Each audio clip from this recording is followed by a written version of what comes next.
नमस्कार. स्वामी समर्थ लीला या चॅनलमध्ये आपलं स्वामी मेस स्वागत आहे. तुम्हाला माहिती आहे, स्वामींची एक खूप छान अशी कथा आहे. आपल्या चॅनलवर तुम्ही रोज कथा ऐकता, त्यापैकीच आजची एक कथा आहे. स्वामी म्हणतात, साधना मार्गावर चालणाऱ्या साधकांना श्री स्वामींनी हा एक महत्त्वाचा मंत्र दिला आहे.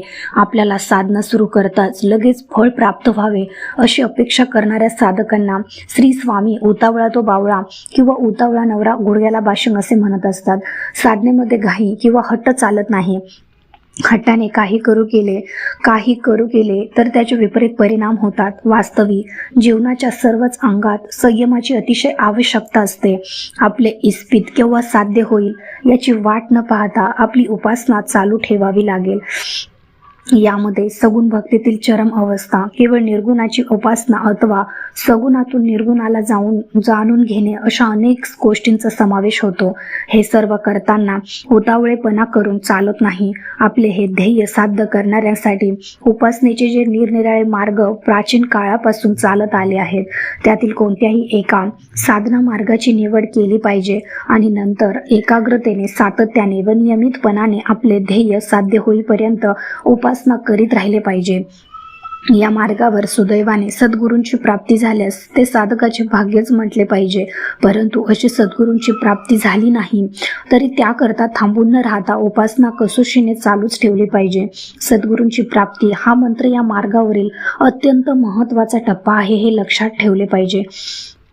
एकदा आपण ध्येय निश्चित केले आणि त्या मार्गाने निष्ठेने वाटचाल चालू ठेवली की ते ध्येय निश्चित प्राप्त होते. या संबंधी श्री ज्ञानेश्वर माऊलींनी ज्ञानेश्वरीमध्ये अतिशय आश्वासक उपदेश केला आहे. ते म्हणतात, तव कृष्णा म्हणती पार्था जया मोक्ष सुखी असता, तया मोक्षा वाचुनी अन्यथा गती आहे गा.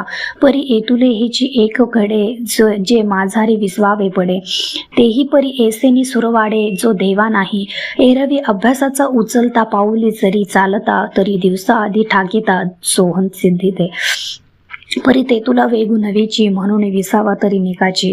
पाठी मोक्ष तो व तैसाची ठेविला असे. याचा अर्थ असा की तोपर्यंत ध्येय निश्चित आहे तोपर्यंत साधना चालू ठेवली असता ते केव्हा तरी प्राप्त होतेच. एखाद्या वेळी ज्या ठिकाणी जायचे आहे त्या ठिकाणी दिवसा उजेडी पोहोचता आले नाही तर विसावा घ्यावा लागतो. साधकाच्या बाबतीत ही विश्रांती म्हणजे चिरनिद्रा असते, परंतु या विश्रांतीचेही सुख त्याला असे मिळते की ते देवांनाही प्राप्त नाही. चालताना ध्येय साध्य झाले तर उत्तमच, परंतु विश्रांती घ्यावी लागली तरी त्यानंतर पुढील प्रवासाचा मार्ग आपोआप चालू होतो. याकरता ही वाटचाल जन्मंतरीची असते, मात्र फलप्राप्ती होण्यास काही काळ जावाच लागतो, हे लक्षात घेतले. या बाबतीतही श्री ज्ञानेश्वर माऊलींनी अतिशय उत्कृष्ट उदाहरणे समजावून सांगितले आहे. ते म्हणतात, सुक्षेत्रियानी वोलटे बीजही पेरले गोमटे, तरी अलोट फळ भेटे परी वेळे की गाम. उत्तम कसलेल्या जमिनीत कसदार बियाणे पेरले, जमिनीची उत्तम मशागत केली तरी सुद्धा पीक हाती येण्यास काही काळ जावाच लागतो. काही साधकांची भावना अशी असते की आपणास सद्गुरू भेटले आणि त्यांनी बीजमंत्र दिला म्हणजे अंतिम ध्येय प्राप्त झाले. ही धारणा बरोबर नाही. सद्गुरूंकडून बीजमंत्र मिळणे हे साध्य नसून साधन आहे आणि तिथूनच साधनेची खरी सुरुवात होते. श्री ज्ञानेश्वर माऊली म्हणतात, तैसा वैराग्य लाभू झाला, वरी सद्गुरूही भेटला, जीवी अंकुरू फुटला विवेकाचा. तेने ब्रह्मा एक आधी एर आगीची भ्रांती, ही कीर प्रतीची गाढ केली.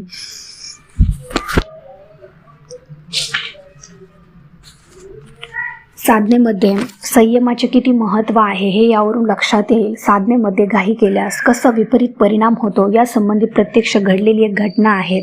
अमेरिकेत श्री विजय अरणके हे स्ट्रक्चरल इंजिनियर आहेत. ते आपल्या कुटुंबासमवेत ऑगस्टा म्हणजे जॉर्जिया येथे राहतात. श्री विजय यांना साध्वी स्वामी चिदविलासानंद यांनी सिद्ध कुंडलिनी योगाच्या ध्यानधारणेची दीक्षा दिली आहे. त्या गणेशपुरीच्या स्वामी मुकुंदनंदाच्या शिष्या आहेत. श्री अरणके गेली 10 वर्ष या सिद्ध कुंडलिनी योगाचा अभ्यास करीत आहेत. अशा तीव्र सिद्ध कुंडलिनीच्या जागृतीनंतर जी शक्ती निर्माण होते ती आत्मसात करून शरीरस्थ योग चक्राद्वारे मार्गस्थ करावी लागते. या अभ्यासातील तंत्रशुद्धता आणि शक्तीचा समतोल साधण्यासाठी त्यांना कुशल आणि अभ्यासू तज्ज्ञांचे प्रत्यक्ष मार्गदर्शनही लाभले होते. परंतु आपल्या दैवी उत्कर्षाच्या वाटेवर अंतिम साध्य त्वरित साध्य करण्याच्या अतिउत्साहात श्री विजय यांनी स्वामींनी शक्तिस्तंभन करणाऱ्या काही विशिष्ट क्रिया केल्याच नाहीत. त्यामुळे शरीरस्थ ऊर्जा या योगाभ्यासातील ठराविक स्रोतातून न जाता भलत्याच मार्गाने जाऊन त्यांच्या प्रकृतीत काही विकृती निर्माण झाल्या. वैद्यकीय शास्त्रातील अत्याधुनिक सखोल परीक्षणानंतरही त्यांच्या शारीरिक विकृतीचे निदान होऊ शकले नाही. अशा प्रसंगी सुदैवाने त्यांची श्री स्वामी समर्थ परंपरेतील साक्षात दुवा सौ शकाताई आगटे यांच्याशी भेट झाली. त्यांच्याशी चर्चा झाल्यानंतर सौ शकाताईंना श्री स्वामींच्या आज्ञेनुसार त्यांना शक्तिपात दीक्षा दिली. या दीक्षा देण्याच्या प्रसंगी श्री अरनकी यांचे देहभान हरपले. या ध्यानधारणेतून देहभानावर आल्यावर त्यांना आपण पूर्णपणे बरे झाल्याचे आणि आपल्याला नवजीवन प्राप्त झाल्याचे जाणवले.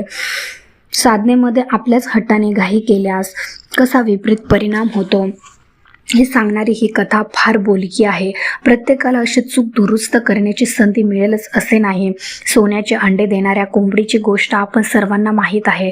म्हणून सर्व साधकांनी श्री स्वामींच्या उतावळा तो बावळा या उपदेशावर पूर्ण विश्वास ठेवून आपल्या साधनेत येता योग्य वाटचाल करावी. म्हणजे त्यास योग्य वेळी श्री माऊलींनी आश्वासित केल्याप्रमाणे फळ मिळेल हा विश्वास बाळगला पाहिजे.